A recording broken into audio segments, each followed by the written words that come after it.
So one thing I've been wanting to talk about, and winter's coming now, so but better late than never. But I did want to talk a little bit about rain catchment systems.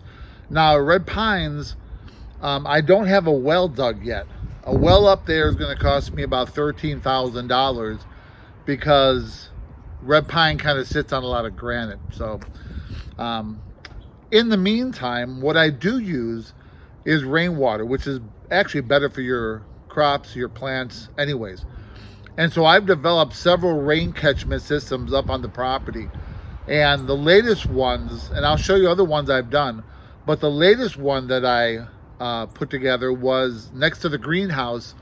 I used a 275-gallon tank and built a stand for it, and some PVC pipe. And so far, since I've been doing this has worked out to be the best system yet. And it didn't cost me a lot of money because I used scrap wood for the stand, and the tank itself only cost me, I think it was either $50 or $60. You can find them online. Everybody sells these tanks, and if you need some advice on getting one, shoot me a little message down below, and I'll even help you find one, because they're plentiful. They're all over the place. I have several of them. But I'm going to take you through the pictures and the videos I've taken of this system. It didn't take long to put it together, and I'll go over that in the video, but it worked out so well. And you know, it did capture about 275 gallons of water for me, probably within a couple weeks during part of the rainy season. I also put together a rain catchment system in the garden using two 50-gallon barrels, and just connecting them at the bottom with a piece of PVC, so both the barrels actually fill up at the same time, and I'll show you that as well. These are all pretty inexpensive systems you can use.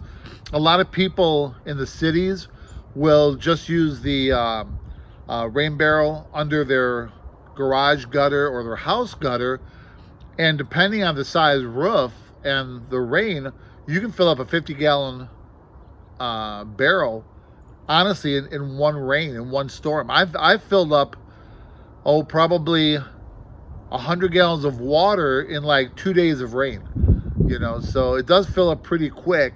And I'll go over those in some future videos too, but they're pretty common. A lot of people use those in their backyard. So anyways, enough talking. Let's get to the video, and I hope this helps. And again, feel free to like and subscribe. And if you have any questions or any kind of comments, please feel free to contact me. Leave some comments below. Or again, if you have you need some help finding one of these kind of tanks, let me know and I can actually help you out.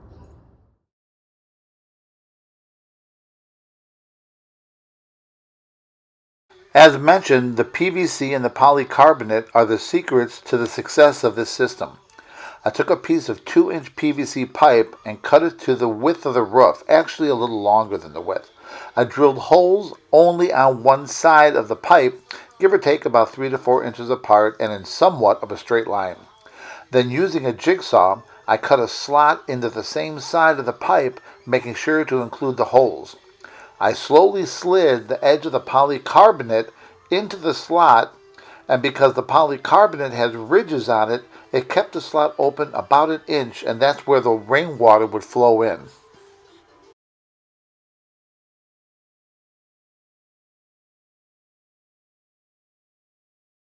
So basically, I just got this tank up onto a platform that I built out of scrap wood.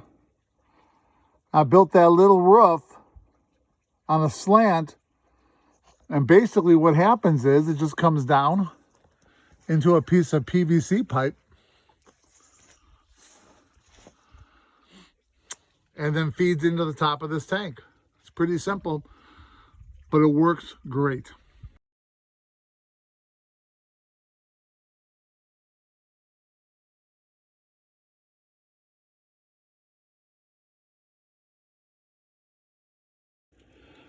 This valve setup right here came actually with this tank when I bought it. I just added this part on, and basically I just put a little elbow pipe on there to fill buckets or watering cans. What I think I'm going to do next year is I'm going to run a pipe from here and go into the greenhouse with it and then hook it onto a timer so I can have an automated type of a system. You'll see on the side here the PVC pipe that comes down, and it literally just feeds into the middle of that tank, nice and snug. For garden water, I simply took two 50-gallon rain barrels and made a couple stands out of scrap wood. I put a valve on each barrel that you can get at any hardware store. And then I connected the two barrels with a 1-inch piece of PVC so that both barrels fill up at the same time. I then built a slanted roof over the top with a piece of gutter that leads right into the barrels. So remember, whether you're building a rain catchment system for a homestead or your backyard, you can build them any size and place them anywhere that rainwater collects. If you're like me and you find yourself without a well, or you're in a city where there's water restrictions in your county, a rain catchment system might be the route to go.